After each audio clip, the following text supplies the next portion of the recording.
On today's Transport Evolved, Ecotality gets sold. Cadillac wants lots of money for a very posh-looking Chevrolet Volt, but it's still just a Chevrolet Volt, sorry. And a Tesla desk. What more could you want? Coming up next on Transport Evolved. Transport Evolved is sponsored by audiblepodcast.com. To claim your free audiobook from a selection of over 85,000 growing titles for your iPod or MP3 player, head to www.audiblepodcast.com/Transport Evolved. And by your kind donations. To make a gift to the show or to set up a monthly subscription, head to www.transportevolved.com. We thank you for your kind support. And proud to support Chronovirus, the latest book by Long Island author Aaron Crocco. To find out more and get a free chapter, head to www.aaroncrocco.com.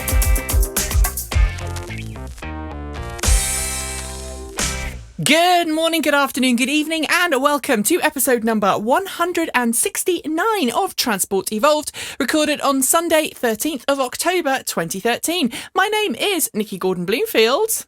And I'm Mark Chatterley. How are you, Nikki? I'm very well, thank you, Mark. How are you? I'm okay. I've been plodding along today, as I usually do on a Sunday. Hey, Mark. What? Thank you so much for doing such an amazing job of 10. I watched it. It was brilliant. Thank you. I was slightly self-conscious because I know we'd been told about we'd cut you off too high up before so people couldn't see your arms. So I was really conscious about my arms, and I think I turned into a bit of a Tony Blair arm-waving manic. As long as you weren't talking about strange policies, you'd be fine. Yes, definitely. For those of you who haven't seen 10.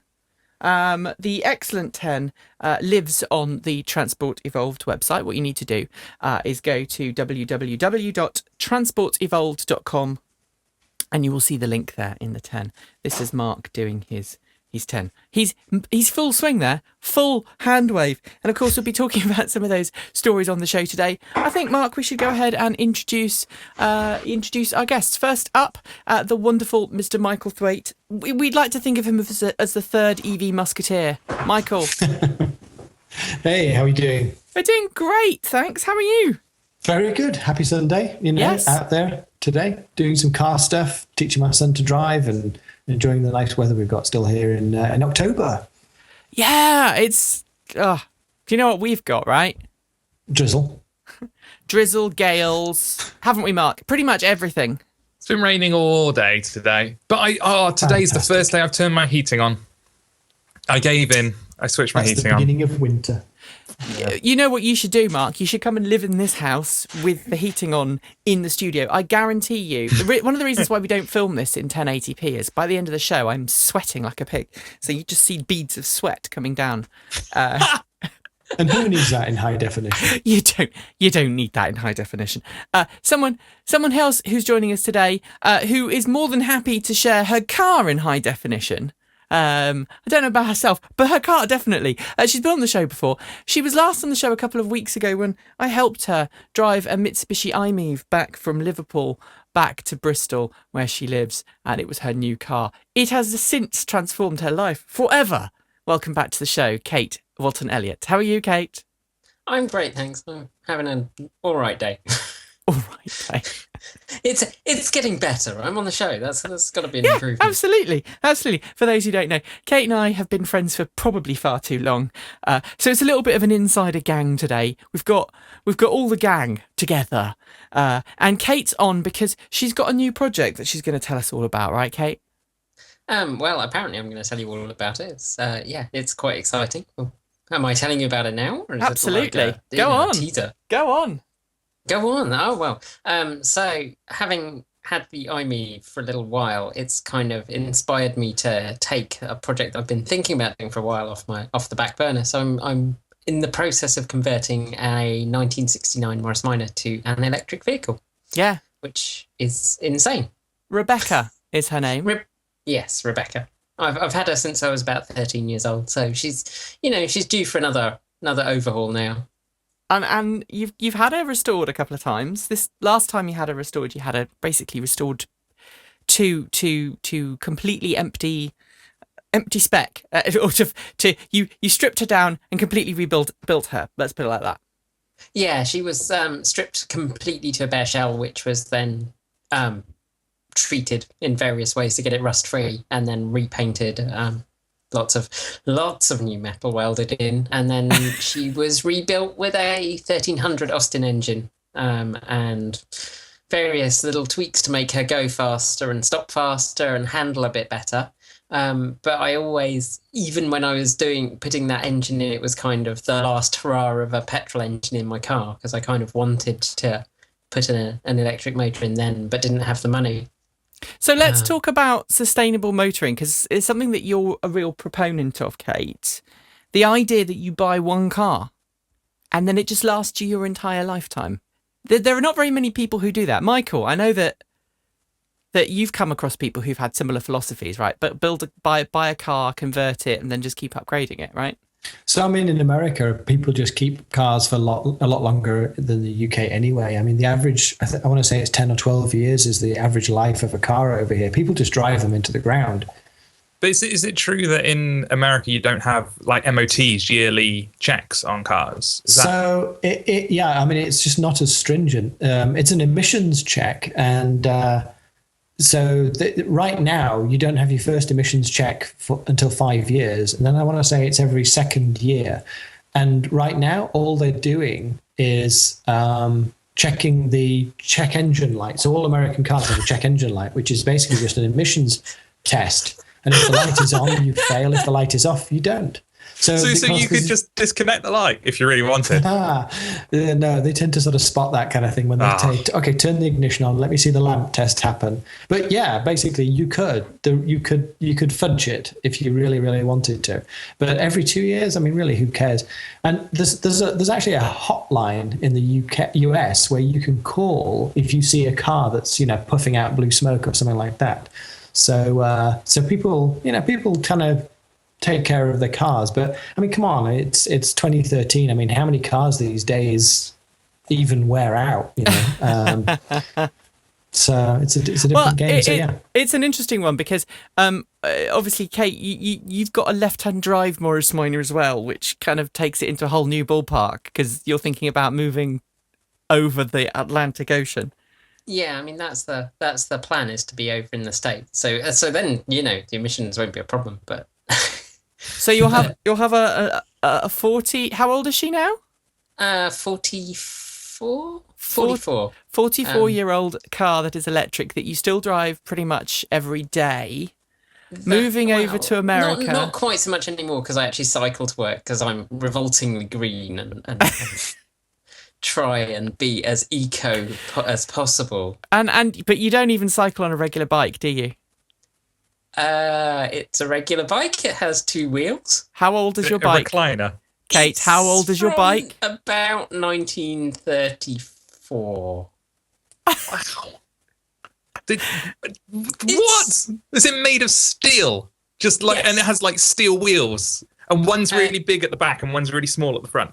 No, one's really small at the back and one's really big at the front. It's a BSA of some description. It says "keep fit" on it, which I think is a great message. But yeah, I picked it up for about 50 quid, I think, and took it back from the shop where it was sat rusting outside and gave it an oil and started cycling it to work, and that's pretty much. It's had some new tyres, and it gets. As you're cycling, does it make a really high-pitched sort of screaming, screeching noise? So it's like its own pedestrian warning. Now, does it have a basket on the front? That's what I want to know. Sadly not, and it's really difficult to get baskets for bikes which are rod braked, because modern bikes don't have rod brakes, so they don't. Awesome. They put their attachments right where the rod brakes go. It's very upsetting. So when you get that thing really, really moving, you've got a stopping distance of what, 10 minutes? Yeah, you do kind of have to book in advance for stopping.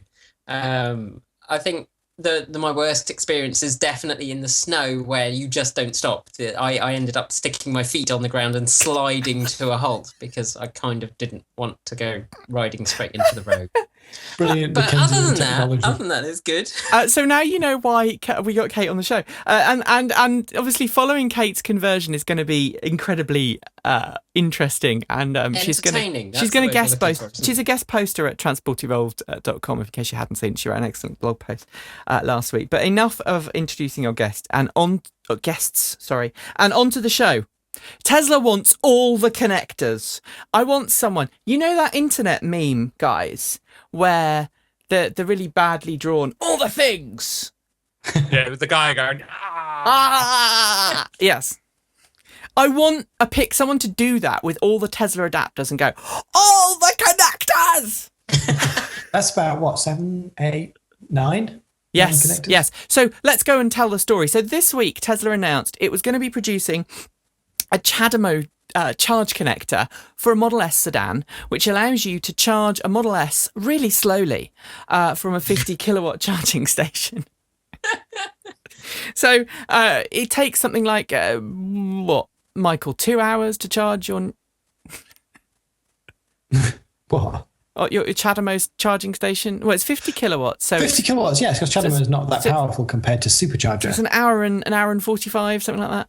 Yeah, that sounds about right. Yeah. Oh my God, you have to wait for an hour and 45 to charge your Model S? But it's crazy. I mean, it's level 2.1, right? Yeah. Charging. And it's really interesting, actually, that now that when you are charging at 90 kilowatts or 120 kilowatts, 120, something that's 50 kilowatts is slow. And I suppose this is the world we're going into now, and we're still seeing people rolling out cars that do 16 amp charging, that do 3.3 kilowatts. Yeah, 16 amp charging on the iMove. Go iMove sister, by the way. The iMove it's still 3 kilowatts, which is loopy. Yeah. Well, Kate's is only 2, isn't it, Kate? Yeah, it can charge at a maximum of 10 amps. So yeah, it's 2.5 kilowatts. No, why 10 amps? No, it's got to be more than that. Isn't it 12 or 16? It's an original cable trial car, so it actually has a different charger. And I've spoken to Mitsubishi about getting a new charger, and for the engine room. They're basically saying no. Do you want to? I'm waiting for a reply from one of their engineers about whether we can have the 16 amp charger, but their preliminary answer is we don't think it's going to work. We think you're going to be limited to the 10. The other interesting thing about these early cars, I think we touched on it last week, is that they don't, although they have J1772, they don't work with J1772 communication. No. So it's a dumb socket that's Really? J1772 shaped. Then. So you plug it in and you can't use a public charging station without having a little box of tricks to convince it. There's no EVSE brick. It's just a socket with a J1772 plug on, which causes all sorts of problems. If you look at the publicity photos of the original cars, they just come with a plug on a cable, and there's nothing in between. Oh, right. Oh, you can fix that with a diode. Yeah. Which in a way, I suppose, sorry, in a way is similar to what Tesla have done, which is what makes Tesla so versatile in the sense that in the US and in the Europe, they are selling essentially cables with a connector on the end, and then you plug a different communications module into the end of it. So it's like the original iMove has got half the idea and then gone, well, they won't want to charge more than 10 amps. It's fine. Believe it there. Well, so let's go back to the Tesla supercharger story. So the idea is that you can plug a Tesla supercharger-enabled Tesla Model S into a Chatterley charging station using this $1,000 adapter. $1,000 adapter to charge your car. It looks a little bit like a plug from a. I think it looks a little bit like a petrol station. It does a bit, doesn't it? It's a very special magical plug because it comes from Tesla. But already, Michael, people have started to talk about having almost like a timeshare idea of your adapter because you're not going to need to use it very often. Yeah, people borrowing them. Yeah, I think that's a good. So some enterprising person needs to buy 10 of them and then rent them out. You know what? I think 15 minutes, and if not already, somebody will crack one open, figure out what's inside, and replicate them. Though that said, if you take a look at you can get all different, fan-out connectors for the regular adapter, and if you look at the price of what those things cost on the open market anyway, those connectors are really expensive. Now, okay, it's not going to be $1,000, but I'll wager that you can't make your own for, like $50. It's still going to be a chunk of change to make your own.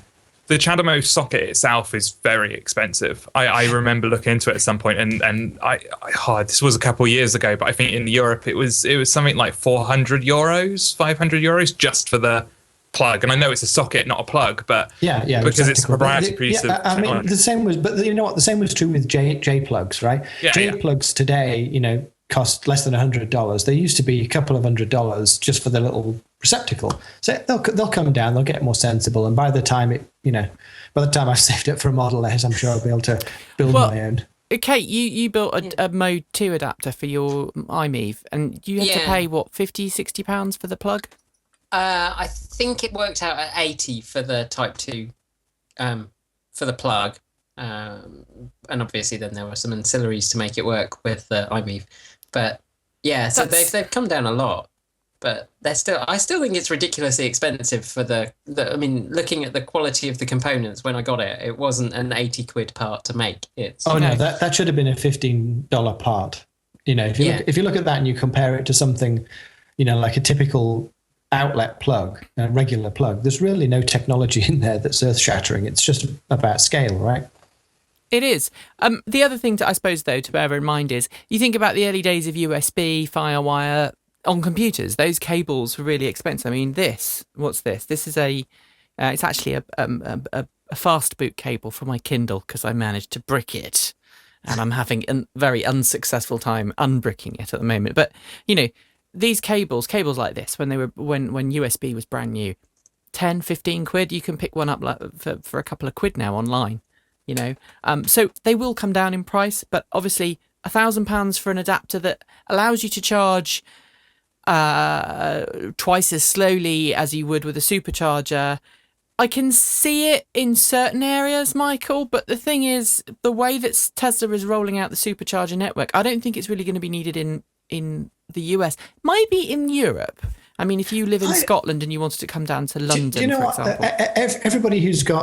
Everyone who travels with their Tesla Roadster anyway, used to you'd slowly build up this kit of adapters. And there was a kind of I guess it was like people who wear flying goggles, and go around in like a flying jacket. It said something about you, if you had a kit of parts. So at any moment you could embark on an adventure and you would be able to plug your car in wherever. So what you're saying is that people who have adapters are steampunks, guilty as charged. Could be. I built my own, and mine all look a bit Heath Robinson. So yeah, I'm going to go with that.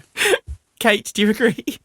I think that sounds quite reasonable. Yes. But it is awesome, the fact that they've come out with this array of connectors, because frankly it sucks if you haven't got a means to charge off the most common charging stations. Yeah, that's true. All right, well, let's move on to second story. So you're buying a plug-in hybrid, and what do you really want? Range, efficiency? No! You want a two-tone paint job, says Toyota. Absolutely. Come on, Behold, that's the environmentally responsible. So this is the 2014 Toyota Prius plug-in hybrid from Japan. It comes with a two-tone paint job, where obviously the roof line is a different colour, or the pillars are a different colour to the rest of the car, and it's kind of a purpley colour as well. It looks like it still has hubcaps on it as well. And I heard a story about that. I was told a long, long time ago, and I don't know if this is true or not, I was told that the reason Toyota Prius has had hubcaps on and alloy wheels was because you get all these old ladies who curb the cars when they're parking them in tight parking spaces in Japan. And therefore they put hubcaps on them. I think it's probably folklore. But anyway, so if you're in Japan, you get two-tone paint job. Yay. Mark? Looks good. I don't want two-tone paint job. What I want is, when I was a kid, I never had them because I wasn't cool enough, but some of the cool kids had like Hot Wheels cars that when you ran them underneath the hot tap, they went one colour, and then when you ran them under the cold tap, they went a different colour. I want that on my car. See, for a second I thought you were going to go for a vinyl roof, but obviously not. No. 1980 style vinyl roofs. Yeah, I can understand that. But So does this two-tone Prius then, when you start it up, does it come with like a two-tone soundtrack? Yeah. Comes with an That's what I 8-track, of course. With an 8-track player in the middle of the dash. That would be so awesome. And then you'd have to anyway, in the US, it's going to get a price cut between 2,000 and 4,000, depending on whether you go for the base model or the higher model. But this is the thing. I still don't see why people would choose the plug-in Prius when the Volt has come down by 5,000. The plug-in Prius has always confused me. When home conversions of the Gen 3 or was it Gen 2 Prius have a longer EV only range than the car that's made by the manufacturer, surely there must have been someone inside of Toyota going, we've done something wrong here. If we can't, with all of our resources, make a car that's better than people who are upgrading it at home. And that's not to disparage people who are doing it at home. What I'm just saying is that companies tend to have more resources. Yeah. And I don't understand how they... It's price. It's just price. It's just price. Well, it's $34,905 before incentives, and that includes... that's before destination and incentives. For the plug-in Prius Hybrid Advanced. And you have to get the Hybrid Advanced, I think, if you want the telematics. I don't think it comes in the base model unless someone knows differently. But that's not far off a base model Volt. You know, and at that point... And also you've got the Ford C-Max Energy plug-in hybrid and the Ford Fusion plug-in, the Ford Fusion Energy. They're all in similar price range. Okay, five either way. But if you're on the market for a car and you're looking at a plug-in Prius, I think you probably cross-shop those other cars, and I think the other cars will give you a more long-distance electric range. What I think this is, though, and what I think it smells of, is Californian HOV lane people. So this is a car designed specifically for California. Look, Toyota has already said, we're only building the RAV4 EV because California makes us. This car can be bought by someone who lives in California who doesn't have access to charging. They can run it in hybrid mode all the time, still get, 60, 70 miles to the gallon if they drive it carefully in the HOV lane and never worry about plugging it in. You can actually charge the battery up on it a little bit by careful driving. I think that's the market they're going after, Michael. You're probably right, actually. I think you've nailed it there. I mean, I do know somebody I bump into regularly who has one of these and thinks it's the best thing he ever bought. From his perspective, it only cost a bit more than a regular Prius. So he was going for a Prius. He wasn't looking for a Volt because he wants a 5-seater hatchback with great mileage on a long journey. So for him, actually, the plug-in part was this bonus that gave him the ability to charge up for the round town bits and bats that he kind of does, and he does. He plugs it in religiously. So it's a niche of a niche, but I think you're right about California, about HOV lane access. That's probably what the primary goal was. I live 5 miles from the city centre.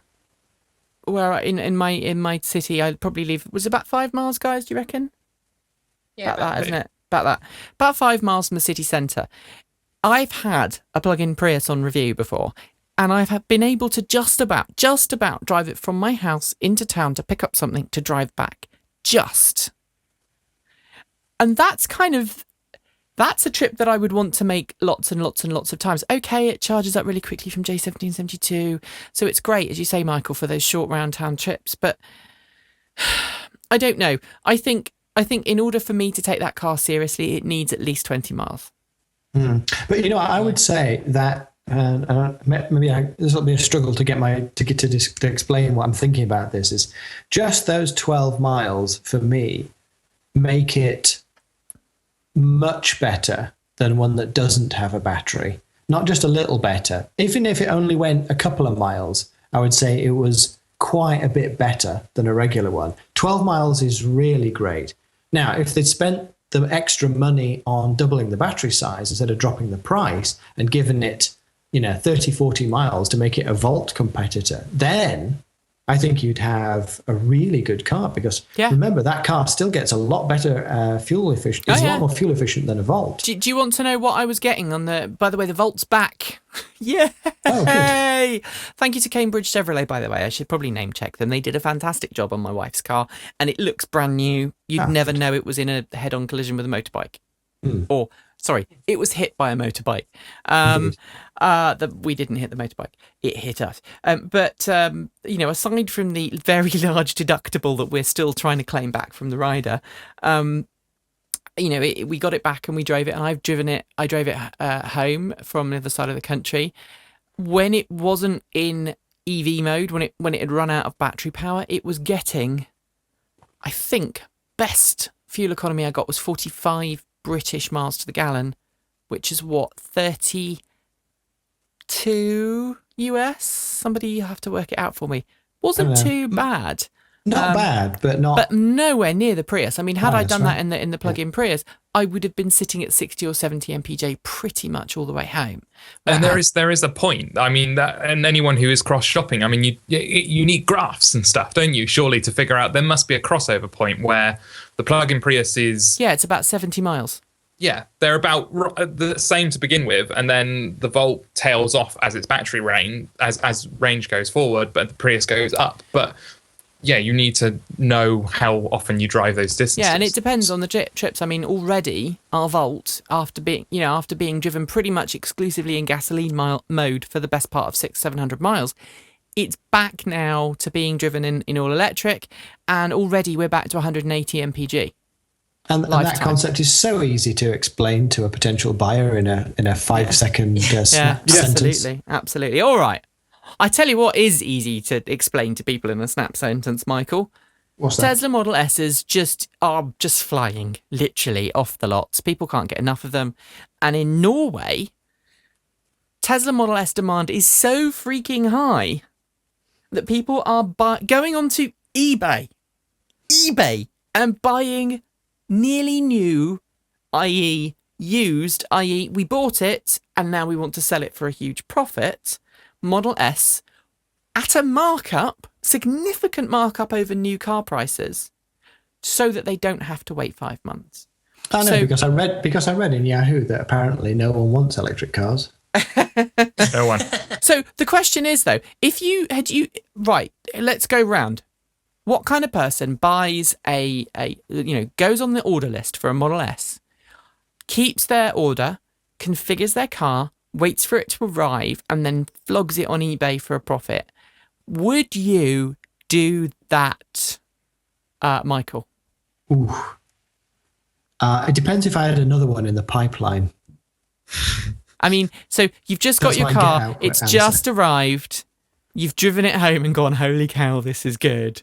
No, you'd have difficulty giving it up, wouldn't you? Because it would be a black P85 Plus with black wheels, and there's no way I could hand the keys over to somebody else. Mark?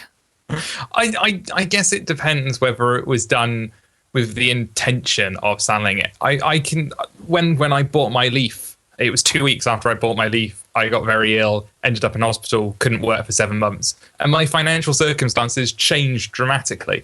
So if that had happened maybe 2 weeks before I got the Leaf, I may have been selling my Leaf a week or two after I got it. So but I would never have done that as a business plan, because I think it's kind of a sucky business plan. Well, no, it's a good business plan, but it's a sucky thing to do. Kate? I agree. I wouldn't have done it as a business plan, but depending on the amount of profit that sat in front of you, then wow, 5 months without the car, and you get the same spec one, you spec out another one and order it as soon as you sold the one that you got. I have to say that I think I might be tempted. That these guys are selling the cars for $10,000 to $20,000 over MSRP.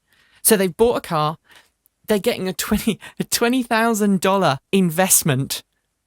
Or return on their investment. That's not bad. I mean, if this was stocks, someone was doing this with you with stocks, they'd be saying to you, this is a no-brainer, right, Michael? If that kind of return on investment. That does make sense. Actually, that does kind of change things a little bit, doesn't it? But I guess it depends how much you need the car for yourself, right? Because if you're in Norway and you're facing the alternative is to continue driving a petrol car with expensive fuel and expensive taxes, then maybe it makes sense. Yeah. I mean, I would really struggle not to sell it. Although someone did try, I think someone did try and buy my Leaf at one point, and I did turn them down. So maybe I wouldn't in the moment. Kate? Sorry? You were going to say something. Oh, yeah. Well, for $10,000, that's going to cover your gas, isn't it? You're not going to have a big problem there. So. Well, no, that would cover solar panels. That would cover any. I mean, that would buy you a used Leaf in the UK for a couple of months. Yeah, and I personally, I think it would be a fairly easy choice. But then I was driving a heap of a Vauxhall Viva, and I didn't sell it to the guy who wanted it. So I can't promise that I actually would. All right. Well, meanwhile, in Norway is not the only country that's having obviously demand. In the Netherlands, EV fans are buying Tesla Model S's so much, and in Switzerland as well, the Model S is outselling other plug-in cars. This is the car. We will, I think, at some point in our future, someone will say, "Where were you when?" And hopefully we will respond with some interesting answer. But I think this is the point. This is the tipping point. Tesla seems to have got to the point now where it is capable of tipping people into the electric world. It's no longer a case of just eco freaks and hippies. It's and geeks who want to have their own electric car because it's a cool technology. This is real stuff now. I think we've reached that tipping point. So we'll see what happens next. I can tell you what happens next now, though. What's going to happen now is Mark's going to tell you about Audible. I am, once I've put in the time code. There we go. Audible is a online service given to you by the wonderful, benevolent people at Amazon. And it is a online system where you pay a monthly subscription, and that monthly subscription gives you a number of credits. You can then spend those credits on audiobooks, and they have a bajillion and 4 audiobooks covering all different subjects and genres, all the way from old BBC dramas and sitcoms through to autobiographies read by the people who wrote them. And we think they're brilliant. And if you go to www.audiblepodcast.com/transport evolved and sign up there, you'll get a month for free, which is one free audiobook. And even if you decide not to go forward with your subscription, you get to keep that audiobook. It's yours forever. And we get a little bit of money for sending you their way. We do. And I've accidentally just told people what the audiobook was because I pressed the wrong button. It's that one. Mr. John Scalzi, Red Shirts. It is a brilliant, brilliant novel, isn't it, Mark? I love it. It was, I think, the second or third John Scalzi book I read, and it was amazing. Absolutely brilliant book. And read by Will Wheaton, who is amazing. Surely you mean Will Wheaton? Will Wheaton, yes. Okay. Mike or Kate, have you read this book, John Scalzi, Red Shirts? No, not me. Okay, well you should then. This is a great. Okay, so in Star Trek, in the original series of Star Trek, you have there's always one guy who is on first name terms with the captain, right? Who you've never seen before. They come in, they're on first name terms with the captain, and then suddenly, Mark drops off the call, and then suddenly. And then suddenly, this person dies. So, you've never seen them before. Captain obviously knows them really well. And then they die. And then the captain can do this very over the top, "Oh my God, I'm dying" setup. Well, this is a story about a real spaceship where they notice weird stuff happening and people keep dying in overly dramatic situations. And they discover that they are actually characters in a plot belonging to something else. So very bizarre, very strange, but a very good book. And you should all listen to it. It is brilliant. Something has happened to Mark. I hope he's okay. He's got a do not disturb on. So either we upset him with his Audible or something else, I don't know. But let's push on regardless. Mark, I hope you're okay. In part 2, Ecotality. got sold this week, or rather part of Ecotality got sold, Michael. Yeah, so I didn't get the full handle on this. I thought it was going to a charge network company. We're going to buy up the resources. Is that right? The equipment and the. Well, it went to the car Wow. charging group for 3.3 million. That's a charging group. Yeah, the car charging group for 3.3 million. And it doesn't include the Minute Charger or eTech Labs, which is kind of like part of its commercial side of things, like for commercial businesses, quick charging, etc., etc. But they have bought up the level 2 charging stations. So what does that mean for people, Well, on the what network? does that mean? I think they will continue receiving the same accessibility. However, what isn't clear is if they're providing warranty for all of the dodgy charging stations that exist. I haven't heard whether this will follow through or not. And if anybody knows, that would be great. So does this group think that they're going to be able to make a success of what, Blink couldn't do? Well, apparently so. I mean, this is obviously the company itself. But you think about the money, $3.3 million for nearly 12,500 level 2 charging stations, 110 DC charging stations. Does that include them having to pay back the loan to Nissan? Do they have to pay back because was it Ecotality that had the loan from Nissan, or is that someone else? I don't believe so, but they do have some major reliability problems, and they've also got to sort out those charging the charging guns, which were overheating on certain cars and melting. So we've seen charging companies change for stupidly large amounts of money, Michael, and we have yet to see any one of them make a profit, right? It can't be advertising, right? They've got to introduce some way of pushing adverts to the boxes, something like that, something that'll get, local businesses paying money to sponsor the equipment. That's the only route I can imagine. It's. I think it's going to be an interesting one to see what happens. I'm disappointed that Nissan didn't step in, frankly, because I think Nissan could have made a good go of it. But this is the interesting side of this. I want you guys to tell me whether this is good or not. ChargePoint, obviously rival company, ChargePoint, very big company in America. ChargePoint has a very different business model. ChargePoint, instead of owning the charging network, it sells the charge stations to the individual businesses. They then take ownership, so it's their responsibility to keep them running, keep them working. And ChargePoint essentially maintains the payment mechanism for the clients. Now, ChargePoint has set up this new URL, Don't Blink Now, which is not a reference to a Doctor Who episode, although that was the first thing that came into my mind when I saw it. They are offering a bounty for people who have Blink charging stations who want to trade them in for other ones. Interesting. Is that a fair way of doing it, Michael? Well, did you know that if you take a Blink charging station and you put your arm in the back and rip the electronics out, it just becomes a charging station? The Blink ones? Yeah. Yeah, they have a kind of a fallback mode, apparently, where if you disable their connection to the mothership, they just go into, okay, I'll just give you electricity. So I'm not suggesting you do this, because I think that would be naughty.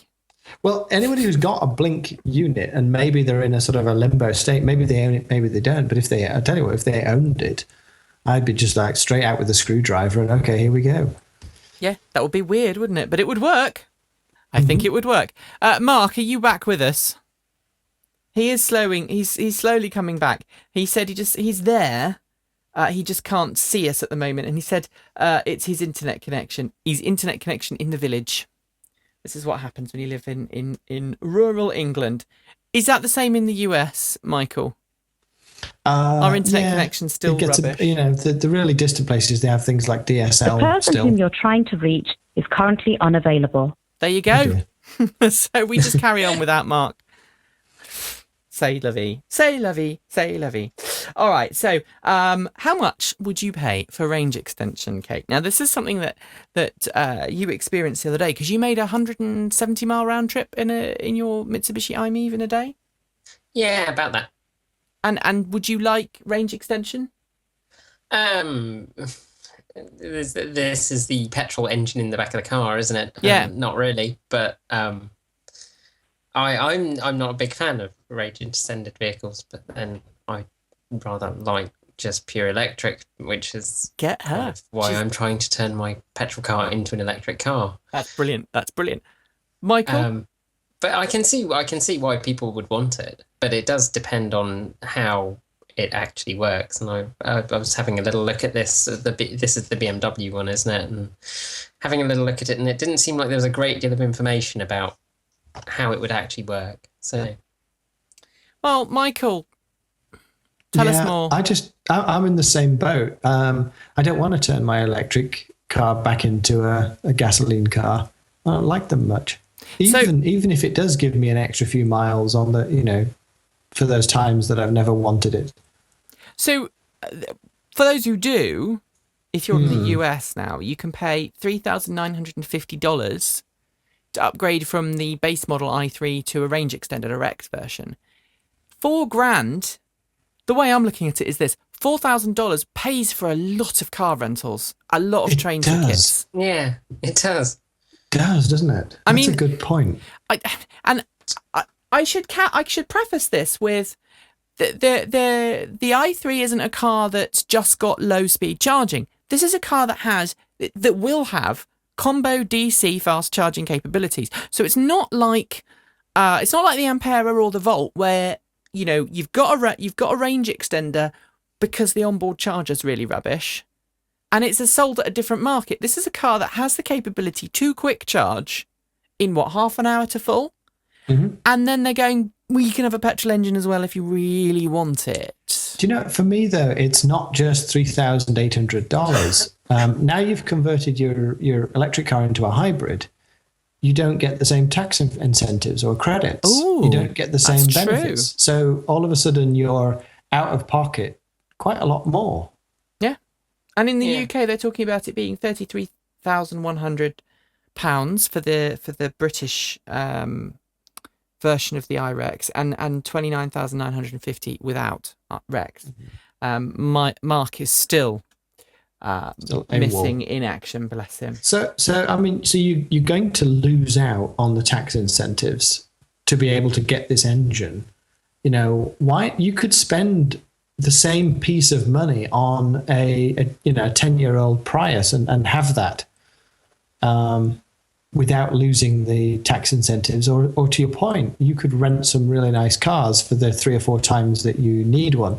And if you have, if you're in the range of something like a Zip car, which you can pick up in the States, Zip cars are not shabby. You can pick up a couple of Audis, BMWs, some interesting cars. Mm.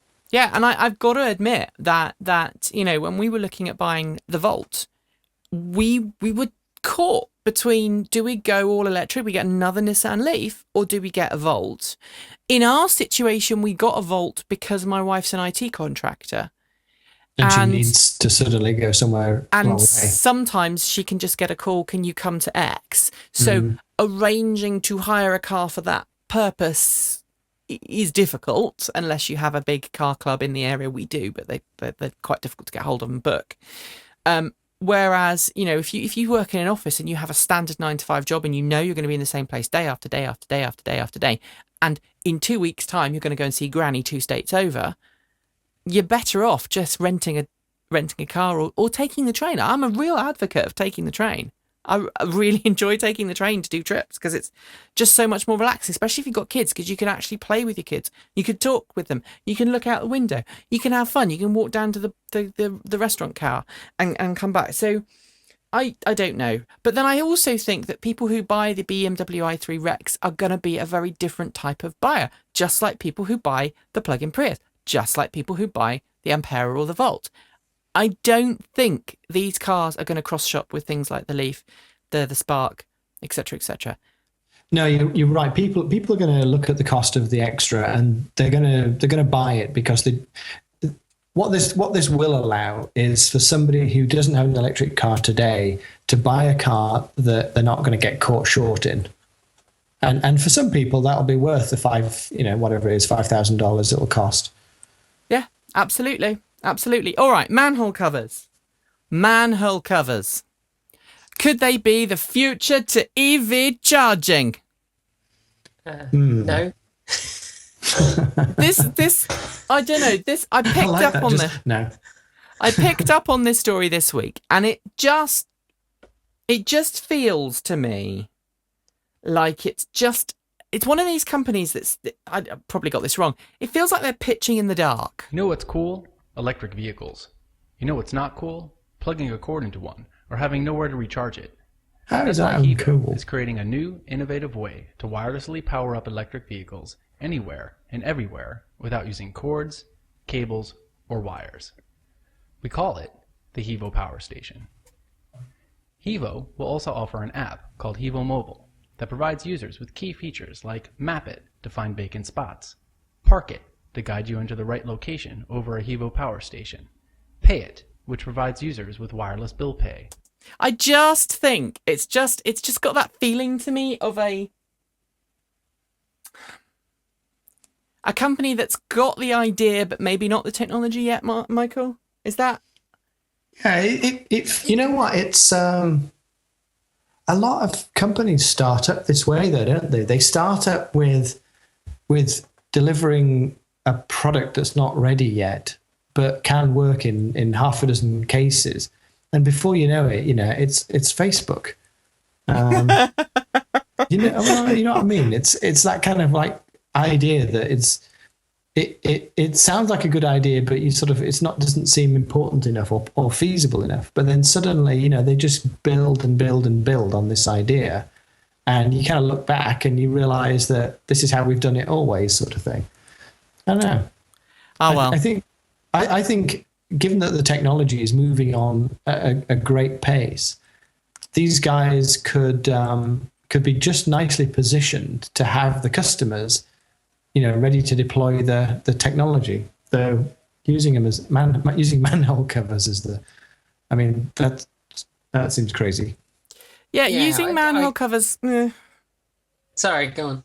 Using manhole covers to manhole covers are for access to the sewers. Mm-hmm. If you put a powerful electronic charging system in there, for a start, how are the turtles going to get out? Also, given that manhole covers are designed to be lifted, what happens when you turn this thing on? There's a loud clank, and suddenly you've got a manhole cover attached to the bottom of your car. It just takes one person, doesn't it? All right, so that is definitely a no-no then. For those of you who are still going, where's Mark gone? Mark has vanished. Don't worry. We are trying very hard to get Mark back, which is why I'm looking slightly distracted right now.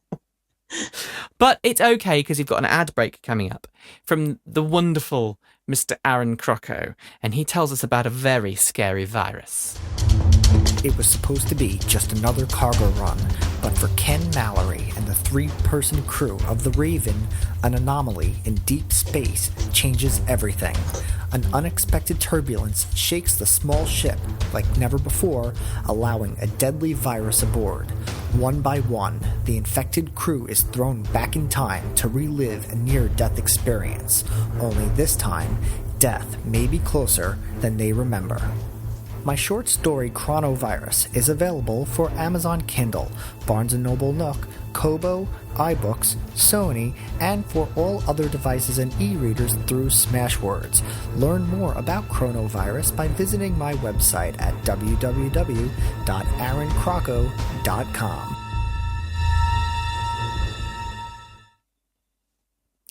Those of you who are watching, we're just having a gremlin day there. We had the theme music playing over Aaron's ad. Don't worry, if you're listening to this after the event, you'll go, what? There was no ad there and no music. It was fine. Yes, that's because I'm awesome and I edit things. All right.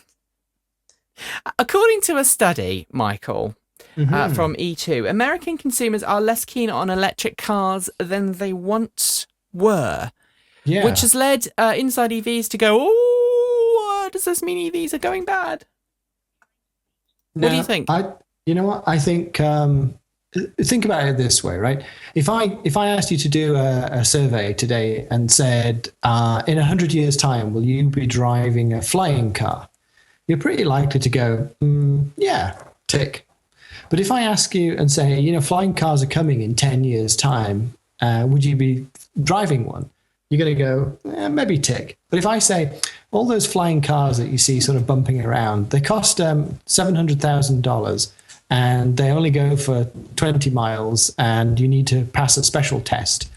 Will you be driving one in 10 years' time? Probably not, right? Well, this is down to how people are being tuned, isn't it? They're being supposedly preconditioned in the survey. Well, I don't know. I think there's probably is a general, some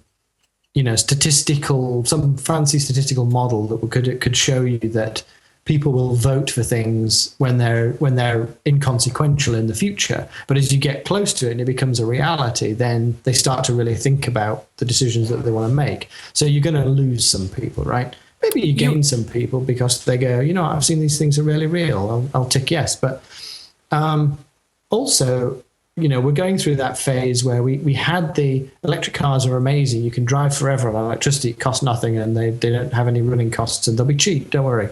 But now the reality is sort of settling in. They have a certain amount of range, they have a certain amount of utility, and they cost a certain amount. So people are starting to think, okay, actually, let me think a bit more about this and make a more informed decision. So I'd expect it to go down a bit, but I'm not at all worried. Kate, are you worried?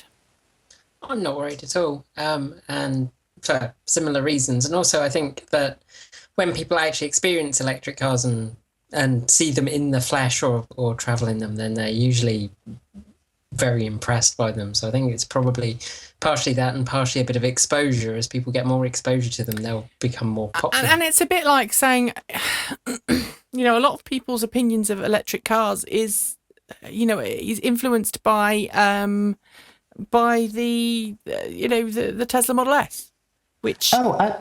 Sorry, but also throw in another thing as well. Was there a third box, which we haven't talked about, which was, do you actually have an EV at the moment? Tick. That's true. And they probably didn't. Because they've come off the ones who are going to buy. Oh, you're quite right. That's true. So this could just be about massaging data. Could be. It could be massaging data. I've removed everybody because Mark is trying to call and we had little bubbles above everybody going, Mark's calling. But now I'm going to press the button and he will be calling. I will call him. It will all be fine. And while we do that, we'll talk about a car that we should all rush out and buy now, tomorrow. I think this is going to be the best electric car, plug-in, range-extended electric car on the market, period. What was $76,000? Forget the Model S. You want a Cadillac ELR. Hey, don't knock it. It may be I'm 2x sorry. Volt. I'm sorry, who's going to buy this? No one's going to buy it. No one's going to buy it. This is mine. I bet it outsells the Volt. How about that? Let's put a note in the diary for next year. It's going to outsell the Volt. No way. Cadillac Yes, way. ELR. Okay, so this is the Cadillac ELR. It is essentially a Chevrolet Volt, but it has such cool features as 2 less doors. So instead of being a 5-door actually no, it's 3 less doors, because instead of being a 5-door hatchback, it's a 2-door coupe sedan. Mm-hmm. It does have seating for 4, like the original. Same drivetrain. I think it's got bigger wheels. Obviously, that adds a couple of G's on the cost. A more sexy looking front end. There you go. Apparently, which again adds extra. Wood effect trim and chrome. Kate, you have a car with lots of chrome. Chromium is really expensive, isn't it? Good quality chromium. Yeah, it is. If it actually is, but it won't be. But putting plastic chrome on, which it probably is probably not quite the same level of expense. I'm just saying. And then LED lighting all round. The Q infotainment system, lane departure warning control. forward collision alert, temperature controlled cup holders, motorized door release buttons, so you don't actually have to physically pull the door handle. You just press a button and it pops the door for you, because that's really hard work. It is very difficult. I find that very challenging, having to open doors. But $75,995, such a bargain. I think we should just go out and buy one. It doesn't matter that it's what, $41,000 more expensive than a Volt. You could buy 2 Volts, people. Yes, 2 Volts. His and hers Volts, or his and his, or hers and hers Volts, instead of a Cadillac ELR, which means you could have twice the all-electric range. They will sell loads of these. I tell you what, if I arrived at a plug-in charging station and I saw one of those buggers charging, I would think very bad things about the person who bought it. Why? Because if you spend what, another 10 grand, you could get a really nice Tesla Model S, which doesn't have a petrol engine, goes much further, has extra seats, has Wi-Fi updates. I mean, come on, this is a car that updates itself over the air. The Cadillac ELR doesn't need Wi-Fi updates because it's already perfect. I love your irony. No. Come on, seriously. I'm actually sort of. There's a bit of seriousness in there. It's going to sell really well, because there's a whole bunch of people out there that have $75,000 to spend on a luxury car, a high performance car, that will choose this over a Model S, because the Model S, they can't just do anything with it, right? They've got to drive it past supercharging stations, and it's electric, so it's going to catch fire and burn down. They'll have to push it. Whereas this one is just a regular gas car, which will make lots of vrooming noises, and it'll shake and rattle like a traditional car. But that's what they're used to, and that's what they want. So it won't scare people, is that what you're saying? You're probably right, and it's a very sad thing, isn't it? Well, there's a lot of people who won't touch a Model S because they haven't test driven it, because we all know as soon as you test drive it, that's it, job done. Yeah. But they won't test drive it because why would they bother? It's a pure electric car. They drive to Florida once every 5 years. So they need a car that can drive to Florida because they just have to. So there's I think there's a huge wodge of buyers that's even bigger than the Volt that are going to go to this car and go, I want this. And I think a lot of Volt owners will dump their Volts and replace them with these because A, they love their Volts, and B, they really wanted this in the first place. Bless. You mark my words. All right. Watch. Volkswagen, E-up. Car for you, Michael. Yeah, up, lad. Do you want to? Shall we get you one and ship it over? Aye. I have to ship my ferrets around. I wonder if there'll be any in Harrogate. Harrogate? There'll be none in Harrogate. No? No. Yeah, love one of those. Yeah, it's okay. Actually, I kind of like it actually. So anyway, the E-up and the e-Golf, and the A3 Audi Sport Wagon, the e-tron, which you have to say very carefully, the e-tron. No acute accents, please. They, if you buy one of those in the UK, you will be able to get 100% renewable electricity from Ecotality as of the end of this year when the E-up goes on sale. It's a big deal, actually. Utility company pairing up with a car company to offer 100% renewable tariffs. You don't have to take it up, but you can if you want. Obviously, Ecotricity, eventually, I suspect, although it's free at the moment, I suspect at some point they'll start charging you for electricity for your car. So what they have a plan for that, I don't know, but maybe they'll start charging. Maybe you'll get a utility bill with all your electricity on it. No, it's just nonsense. It's complete greenwashing nonsense. There's not enough green electricity out there to make a dent on the amount of electricity that particularly you guys import from France. So the only difference is instead of the waves of power coming from France and this tiny little dribble coming from green sources being distributed to everybody in the UK, it'll sort of notionally be have a little bit more distributed to people who drive a Volkswagen Golf. I'm sure this is just a big old con. You see, I quite like the idea because I mean, Ecotricity does have this thing which any profits it farms back into building more wind turbines, solar charging locations. So it reinvests back. It's what they call a not-for-dividend company. So any profits get reinvested back into the purchase of land and wind turbines and increasing its generation. And it already has, massive amounts of generation. And it has done the Ecotricity Electric Highway, which is the most reliable charging network in the UK right now. Certainly one with a smart card. And without them, we wouldn't be able to drive long distances. So, obviously as a user of that, I'm kind of quite pro them. I see what you're saying though.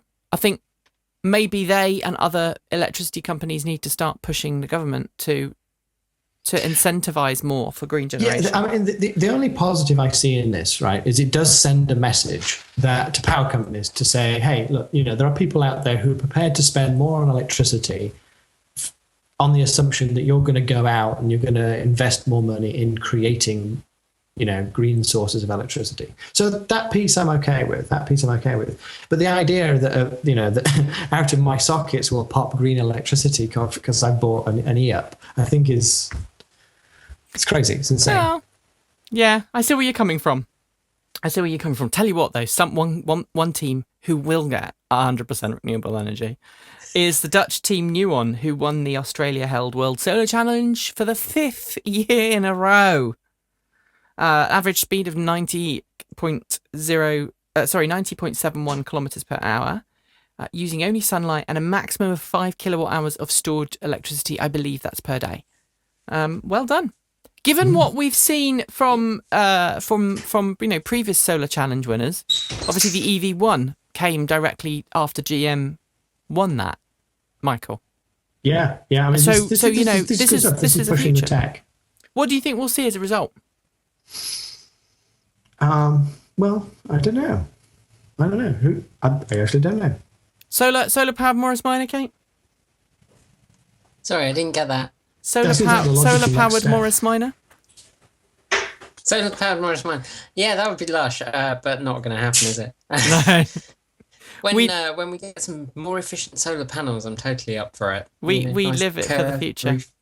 Yeah. Sunny. We live for the future, eh? All right. We're on to our finalies, which is a real shame because Mark really wanted to see these. Bless him. The bovine cows. Only in Japan. These guys are great. Meet the Mitsubishi Minicab MIEV Cow Edition. Research market. This is recent research conducted on Japanese electric vehicle market must indicate that sales could highly increase if manufacturers introduce Cow Edition EVs, says Mark Kane of Inside EVs. Anyway, obviously it's very jokey, but look at this. This is brilliant. This is a Mitsubishi i-MiEV that's a Cow Edition, and it even moos.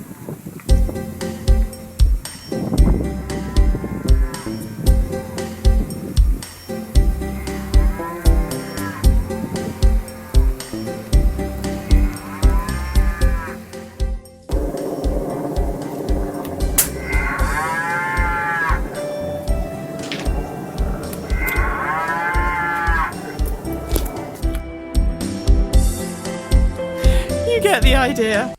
Anyway, these are cows. I mean, i-MiEVs, minicab cows. They look like cows, apparently. They've got Frisian black and white colouring on them.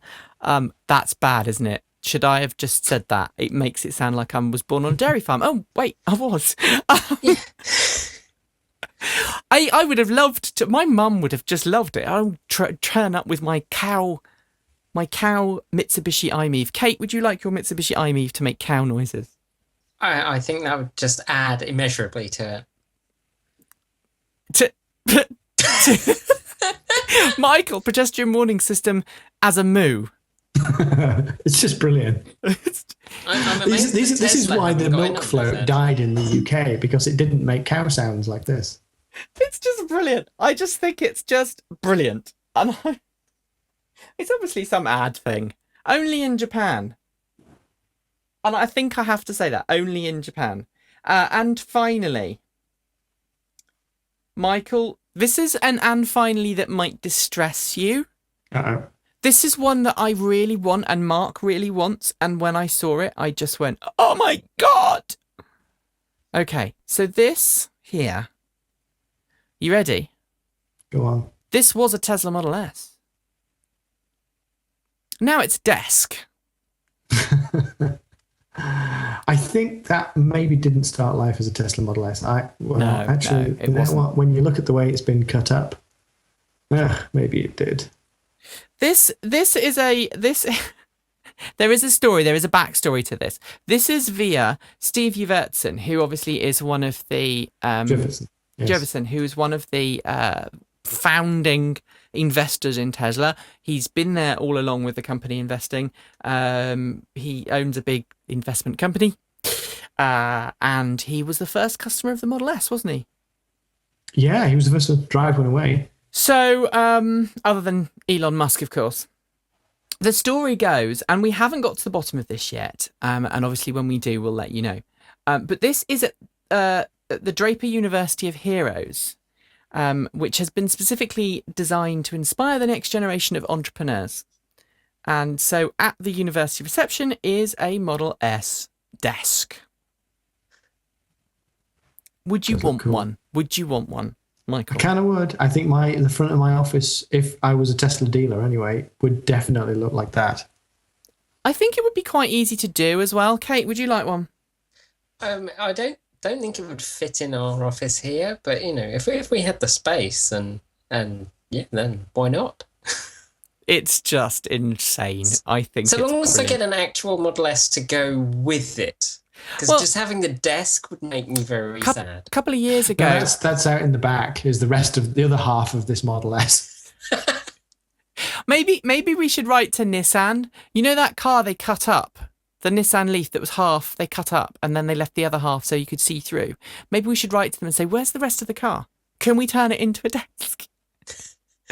But so in all seriousness, a couple of years ago, there was an episode of Grand Designs in the UK with a couple who bought an old watermill, I think it was, or an old mill in the north of England. Massive, industrial Britain architecture. Massive, massive hallways. And it used to be a cotton mill or a watermill or something. Anyway, big rooms in their house. And they got a Mini. And they turned it into a table. Did either of you see that? Mm-hmm. I missed that one, I'm afraid. Am I right, Michael? It was a Mini, wasn't it? They turned I think, yeah. They turned it into a table. So they're certainly not. I mean, obviously, Model S desk certainly trumps Mini table. But I just love the way it's there, and it's got the lights, and it's lit up, and it's also got the supercharger connector. Not the supercharger, the Tesla connector plugged in, which does make me worry a little bit. About what happened to it. A couple of hypotheses was it's not really a Tesla Model S, and it's just obviously one that something to do with the pre-production, and they let them have it to cut up so that it couldn't go on the road. Maybe it was one of the pre-production validation cars, or maybe one of the alphas, and it's been tweaked a little bit, or it was one that was crashed as part of the crash tests, and they maybe got it that way. But totally and utterly awesome. Look at that. It's just so awesome. So awesome. That really is it for today's show, though. Thank you very much for joining us, Michael. And when are you going to come back? Thank you. Oh, I'll be around anytime. Awesome. Sundays are great. Awesome. Kate, thank you. You've been a star. Yeah, thank you. It's been great You to be have back on the great show. video. I don't know why your video is so good. You don't live that far from me, and you're always moaning about your internet connection, but I think your video is better than everybody else's. Well, I've turned everything else off. Right, okay, and you also have really good lighting as well. If you want to come on the show, you want to be a transportive old guest, this is the lighting you need. Look at that. Great subject lighting. A little bit dark on one side, but great lighting, Kate. So thank you for joining. Thank you for joining us. Keep us up to date with your project, and come back on the show and keep us up to date. That really is it for today's show. Thank you very much to Mark as well. He is somewhere in the ether. I do hope he's okay. His P45 will be in the post. No, he doesn't get paid, so he can't have had any. I'm not just joking, Mark. Don't worry. If you, we'll be back next Sunday. Mark's not going to be here next Sunday, but that's got nothing to do with today. I think it's next Sunday he's not here. It's one of the Sundays he's not here. Nothing to do with this. It's pre-planned. Don't worry. We'll be back on Friday as well with TEN, Transport Evolved News. In the week, if you want to come up and catch up with the latest news in the world of EV news, be sure to go to transportevolved.com because we've got a new website. We're putting up 2 or 3 news stories a day. If you want to be a guest blogger, you want to write for us, you've got an opinion in the EV world, please get in contact.